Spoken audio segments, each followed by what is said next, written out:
Pronto, pastor, fique à vontade. Então, bom dia para todos.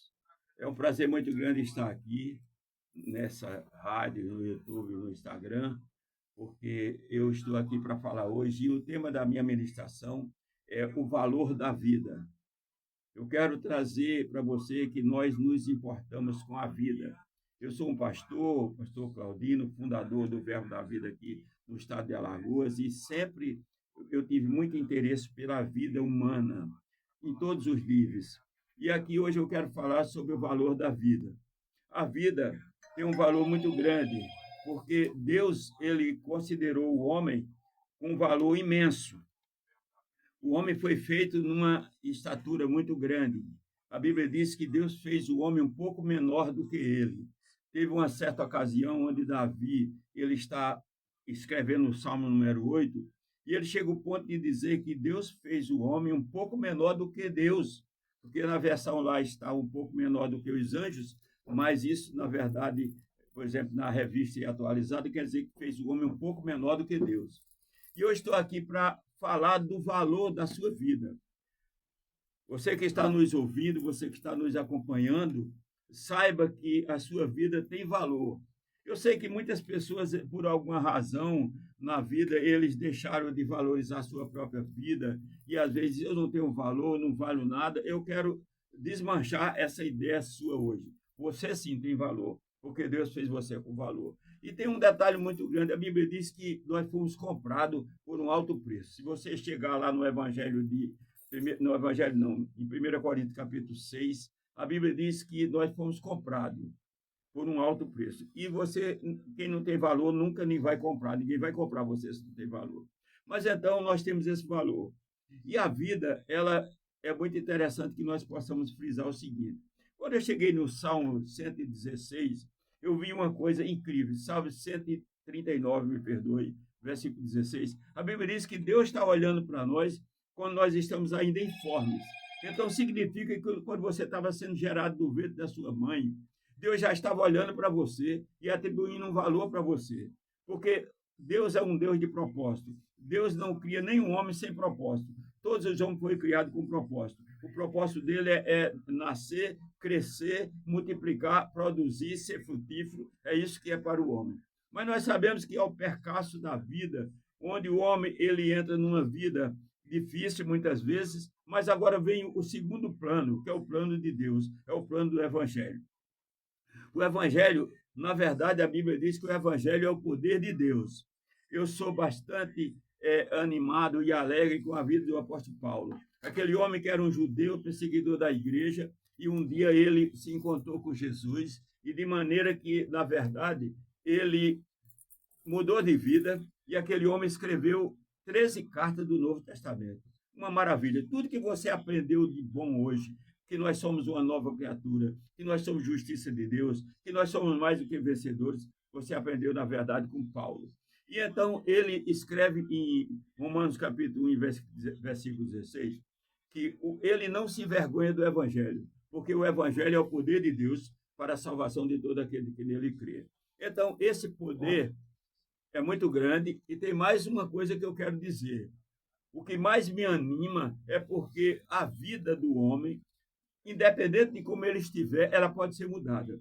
Quando eu cheguei no Evangelho, quando eu cheguei, por exemplo, no livro de 2 Coríntios, capítulo 5, e a partir do versículo 14, que chegamos no 18, a Bíblia diz que Deus estava em Cristo, reconciliando consigo o mundo e não levando em conta os pecados da humanidade. Imagina que hoje você pode estar na pior situação que você estiver, sua vida pode ser mudada. Sua vida pode ser mudada independente de como você estiver. Se você estiver muito mal, sua vida pode ser mudada. Se você estiver muito bem, sua vida ainda pode ser mudada. Por quê? Porque vem um detalhe agora importante do Evangelho. No livro de João, capítulo 10, versículo 10, na parte B, Jesus disse: olha, eu vim para que vocês tenham vida e tenham em abundância. Isso é uma palavra muito forte, porque se você estudar comigo no original, essa palavra vida, ela quer dizer zoe, ou seja, a própria vida de Deus. Então, todos os homens, independente de como ele estiver, E se ele se encontrar com Jesus, se ele se encontrar com a palavra vai recriar um novo espírito, você se torna uma nova criatura e você agora vai contar com a vida de Deus em você. Agora você imagina você contar com a vida de Deus no seu espírito. O que é que você não pode fazer? Depois que você nasceu de novo, se tornou uma nova criatura, você não pode mais fracassar. Você não pode mais fracassar. É por isso que Paulo escreve ali em Romanos capítulo 8 e versículo 37, depois que ele descreve, ele começa dizendo o seguinte, no livro de Romanos capítulo 8 e versículo 2. Ora, se Deus não poupou o seu próprio filho, antes o entregou por nós, como não dará com ele também todas essas coisas? Então, isso é uma promessa grandiosa. Mas quando chega no versículo 37, ele diz que em todas essas coisas nós somos mais do que vencedores. Então, como é que Deus vê o homem? Deus já vê o homem vencedor no ventre da mãe. Você já foi determinado para ser um vencedor. Mas quando você recebeu Jesus como Senhor e Salvador, você agora mudou de título. Você não é mais vencedor. Você agora é mais do que vencedor. Então, isso é muito grande. Isso é muito bom. Eu conheço o Evangelho que muda a vida, que levanta pessoas da vida, que faz você chegar no nível de vida que Deus tem para você. Então, o nível de vida que Deus tem para você é um nível de vida de conhecimento, de entendimento, de participação no reino de Deus. Eu acho tremendo. Eu sou um apaixonado pelo Evangelho, porque Paulo escreve, por exemplo, no livro de Colossenses, capítulo 1, versículo 12 e 13. No versículo 12, ele diz assim, dando graças ao Pai que nos fez idôneo. Essa palavra idôneo quer dizer capaz, para participar da herança do santo na luz, e que nos tirou do império das trevas, nos transportou para o reino do Filho do seu amor. Quando Deus mudou a humanidade, Deus enviou Jesus para mudar a humanidade, porque no coração de Deus todos os homens já são salvos, porque Jesus pagou o preço por todos. E agora nós precisamos receber a salvação que já é nossa, para andar na vitória que também já é nossa. Eu quero dar uma notícia boa para você. Você não saia da guerra.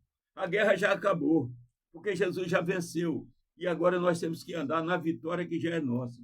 Eu acho isso tremendo. Então, o Evangelho traz essa característica, que para mim é fundamental, que é a característica de o homem poder ser mudado, ser transformado, independente de como ele estiver. Porque eu fico pensando, uma pessoa que já tem uma vida boa, uma vida moral equilibrada, tem uma vida de saúde, tem uma família boa, tudo bem. E para aquele que não tem nada disso, qual é a esperança que ele tem? A esperança que eu lhe dou nessa manhã é que se você for para Jesus Cristo, ele vai receber você. Ele disse, de maneira nenhuma jogarei fora aqueles que vêm a mim. E ele diz mais uma palavra no livro de Mateus 11, 28, que essa sempre foi uma tônica das minhas pregações.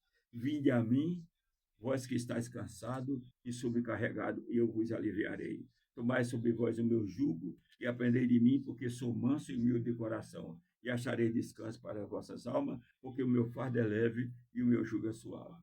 Isso é a maior esperança, é a maior perspectiva que o homem pode ter. É que, independente de como ele estiver, ele pode mudar. Independente de como o que ele estiver fazendo, o pecado que estiver cometendo, ele tem solução. Mas como o Evangelho não é apenas para você não ir para o inferno. O Evangelho, ele traz notícias boas para você. Depois que você recebe Jesus, você tem um caminho para percorrer, você tem uma vida para viver e você tem algo para produzir. E aí o Evangelho vai mostrar para nós aquilo que nós já temos em Deus, aquilo que nós somos. Eu costumo fazer uma declaração para as pessoas repetir. Diga assim, eu sou o que a Bíblia diz que eu sou. Eu tenho o que a Bíblia diz que eu tenho. E eu posso o que a Bíblia diz que eu posso. Isso é tremendo, porque quando você nasceu de novo, agora você tem uma nova perspectiva. Não é só nascer de novo. Claro que você tem a perspectiva de você sair da vida que está, da vida de pecado. Deus não está preocupado com nada disso. Deus ama você. Deus ama você e está chamando você para mudar de vida. E depois que você muda de vida, no sentido de nascer de novo, agora tem uma caminhada que também você é assistido para essa caminhada.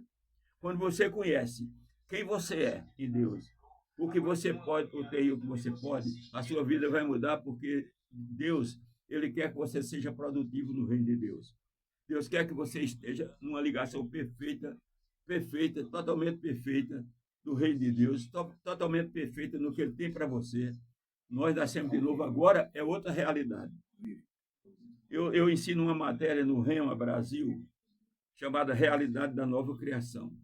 Geralmente nós entendemos e começamos com o seguinte versículo, 2 Coríntios 5,17, que diz: se alguém está em Cristo, é uma nova criatura. As coisas velhas já passaram, tudo se fez novo.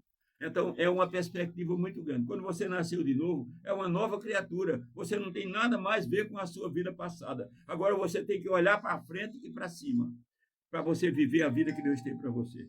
Uma vida de prosperidade. A prosperidade bíblica é uma vida onde você é bem-sucedido em tudo que faz. Não é só dinheiro, é ser bem-sucedido em tudo que faz. E para isso existe uma garantia quando chega a esse ponto que eu falei, que está no livro de João, capítulo 10, versículo 10.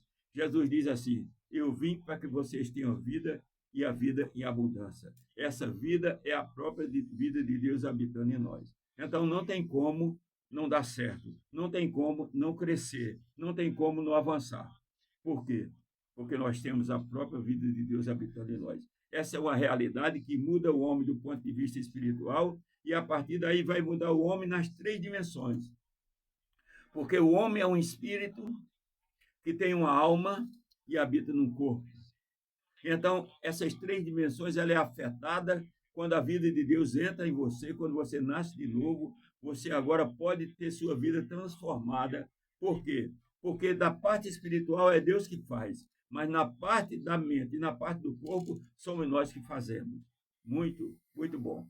Quando eu me encontrei com o Evangelho, eu fiquei impressionado, porque eu passei a dar muita atenção a essa questão da alma, da mente. Porque espiritualmente você nasceu de novo, é uma nova criatura. Mas agora tem coisa que é você que tem que fazer. Paulo, na sua imensa inspiração divina, ele escreve para nós, em Romanos capítulo 12, versículo 1, uma coisa tremenda. Ele diz: rogo, pois, irmãos, pela compaixão de Deus, que apresente os vossos corpos por sacrifício vivo e santo, que é o sacrifício agradável a Deus. É o nosso culto racional. E ele diz no versículo 2: não vos conformeis com este mundo, mas transformai-vos pela renovação da vossa mente, para que experimenteis qual seja a boa, agradável e perfeita vontade de Deus. Então, nós nascemos de novo, mas agora tem a nossa parte, que é você oferecer o seu corpo, o homem espiritual oferecer o seu corpo por sacrifício vivo, e não se conformar com as coisas. Não vos conformeis com este mundo, mas transformai-vos, ou seja, nós vamos nos transformar. A sua alma precisa ser renovada, a sua mente precisa ser renovada, para você se coadunar, para você se adaptar à nova vida espiritual que você tem, a vida que Deus deu para você, você precisa renovar a sua mente. Então é tremendo, quer dizer, nós temos a proposta de mudar de vida, para sair das trevas para a luz, de receber Jesus, deixar para trás a vida velha e ter uma vida nova, mas na vida nova você tem uma outra perspectiva, de viver o melhor que Deus tem para você, renovando a sua mente pela palavra. Isso é tremendo. Eu sempre imagino e vejo que pensamento, que mente é coisa importante, muito importante, porque você precisa agir no sentido de controlar os seus pensamentos, de pensar o certo. Existe uma palavra bastante considerável no livro de Jeremias, capítulo 11, 29. Quando Deus fala para o povo de Israel: eu é que sei os planos que tem para você. E ele diz: planos de bem e não de mal, para vos dar uma esperança e um futuro. No coração de Deus, ele está planejando para nós. Nós precisamos entender que ele planejou, ele realizou o plano de resgate, mas agora ele tem uma expectativa em nós. O que é que nós vamos fazer? Nós temos muita coisa para fazer no Evangelho. Se você já nasceu de novo, você precisa entender que agora você pode ser um instrumento nas mãos de Deus. E para isso você precisa estar numa perfeita conexão com Deus, principalmente através do Espírito Santo de Deus. Eu nunca vi uma coisa tão tremenda. como Deus fez na nova aliança. Nunca vi uma coisa tão tremenda. Porque Deus agora nos resgata, traz a vida dele para nós, o Espírito Santo para habitar em nós, porque nós somos templo do Espírito Santo. E agora nós temos a capacidade de Deus. Paulo, ele escreve lá em 2 Coríntios, capítulo 3, que não é que essas coisas dependam de nós, porque a nossa capacidade vem de Deus. Nós agimos na capacidade de Deus. Isso é tremendo. Por isso que nós precisamos entender que nós não somos apenas crentes. Nós não somos pessoas crentes, nós somos pessoas crentes, mas que nascemos de novo, temos uma nova expectativa de vida, temos uma nova esperança, temos uma nova atividade para fazer. Nós precisamos entender isso. Então, se nessa manhã a sua vida não está como você deseja, eu quero dizer que Deus tem solução. Mesmo que você já tenha nascido de novo, seja crente, seja evangélico, mas se você não está ainda na vida que você deseja que esteja, hoje de manhã você tem instrução e vai receber instrução para viver a vida que Deus tem para você, em todos os sentidos. Porque essa palavra salvação, ela é recheada. No original, ela dá a ideia de salvação, libertação, cura, perfeição, segurança. A palavra salvação, ela não é apenas você nascer de novo e não ir para o inferno. Não, ela é recheada de várias coisas. O evangelho verdadeiro, ele traz vida, vida. Jesus disse, eu vim para que vocês tenham vida e tenham em abundância.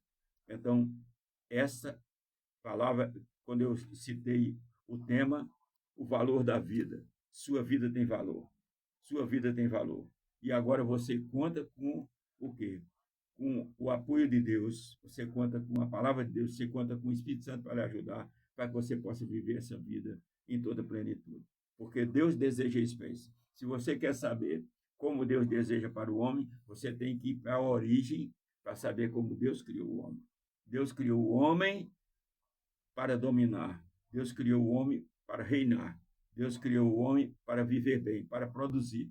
É claro que o homem errou o caminho, nós sabemos disso. Não adianta falar sobre isso, porque o homem perdeu o foco. Porque Deus, você pode me perguntar, por que Deus deixou o homem pecar? Por que Deus deixou o homem fazer isso? Isso é uma pergunta muito interessante. Porque Deus fez o homem com essa prerrogativa dele ter uma escolha. Se você analisar, a onipotência de Deus não impede de que o livre-arbítrio do homem funcione, porque ele não contraria aquilo que ele estabeleceu o homem para ser. Muitas vezes perguntam, por que Deus deixou o homem pecar? Porque o homem foi feito na possibilidade de agir e decidir as coisas. Porque senão o homem não teria a liberdade que seria natural para o homem. Mas graças a Deus que ele tem um propósito, ele tem um plano. Quando o homem caiu, ele providenciou a salvação para o homem imediatamente. Então, você saiba que nós temos como viver a nossa vida da melhor maneira possível. Não desanime, não desespere, não pense que não tem solução, não pense em nada disso, porque tem solução. Isso é uma coisa certa. Eu estou mostrando para você que Deus providenciou para a humanidade uma solução. A gente sabe que não é fácil, a gente sabe que existe dificuldade, porque o mundo é o mundo, né? E a palavra de Deus é uma escolha também. Muitas pessoas estão vivendo ruim porque não teve oportunidade, porque não conheceram. Muitas pessoas porque não quiseram, entendeu? Mas o que é fato é que existe uma porta aberta para a vida de cada homem, e se ele entrar por essa porta, ele vai estar bem. E essa porta se chama Jesus Cristo. Jesus disse, eu sou o caminho, a verdade e a vida. Ninguém vem ao Pai senão por mim. Mas eu não queria de modo nenhum falar apenas na salvação. Eu não posso pregar só a salvação, porque eu estou ministrando para pessoas que já são crentes, que já nasceram de novo e precisam saber que a vida continua. Quando Jesus disse, eu vim para que tenha vida e a tenha em abundância, logicamente ele estava falando dessa vida de Deus habitando em nós. Então, eu sou muitíssimo animado para ministrar. Para mim, quando eu vejo gente, a minha vontade é dizer, você tem um valor. Você tem um valor. Eu gosto muito de uma música que diz, você tem um valor, entendeu? Porque todo homem tem valor. Eu oro por todos os homens, aqueles que estão lá no palácio, aqueles que estão na empresa, aqueles que estão na sarjeta, porque Deus olha eles da mesma forma. Deus não criou ninguém para fracassar. Com Deus não tem fracasso, de jeito nenhum. Deus criou o homem para viver uma vida que ele mesmo estabeleceu. E por isso que ele resolveu a situação da humanidade, mandando Jesus Cristo. Eu acho impressionante como Deus fez para salvar a humanidade. Quando Deus queria salvar a humanidade, ele precisava de um homem para salvar a humanidade. Porque diz a Bíblia no livro de Romanos, capítulo 12, 5, versículo 12, que como por um homem entrou o pecado no mundo, e pelo pecado a morte, assim a morte passou a todos os homens, porque todos pecaram. Então, como pelo homem, que foi Adão, entrou o pecado no mundo, e pelo pecado a morte, assim a morte passou a todos os homens, porque todos pecaram. Então, e a Bíblia diz lá em Romanos 3:23, 4:23, 3:23, melhor, que todos pecaram e estão destituídos da glória de Deus. Então, todos os homens entraram no pecado por uma questão do pecado de Adão. Mas agora, o que Deus faz para salvar? Deus não podia salvar diretamente. As pessoas também me perguntam, pastor, por que Deus não salvou o homem diretamente? É porque Deus não toma uma coisa que ele dá. Quando ele fez o homem, ele entregou tudo na mão do homem.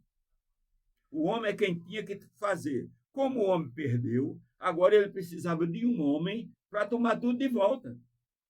Diz a Bíblia no livro de Mateus, capítulo 20, 28, que ele veio buscar e salvar o que estava perdido. Jesus veio restaurar, resgatar, redimir. Todas essas palavras são palavras apropriadas. O homem que tinha caído, para que o homem mesmo se levantasse. Mas como ele podia fazer? Ele tinha que mandar um homem que tivesse habilidade para fazer isso. Quando nós olhamos para o livro de João, capítulo 1, que diz assim, no princípio era o verbo estava com Deus e o verbo era Deus. Na versão NVI, na versão King James diz, no princípio era a palavra estava com Deus e a palavra era Deus. Então, ali, Jesus, ele é o verbo, ele é a palavra. E agora, para Deus salvar o mundo, ele precisava de um homem que tivesse habilidade, que fosse justo. Então, agora ele vai mandar o verbo, a palavra, para que ela se torne um homem para salvar a humanidade. Isso é uma coisa tremenda. Isso é uma coisa tremenda. E a Bíblia diz que o verbo, que é Jesus, é a luz dos homens. E esse verbo estava no mundo.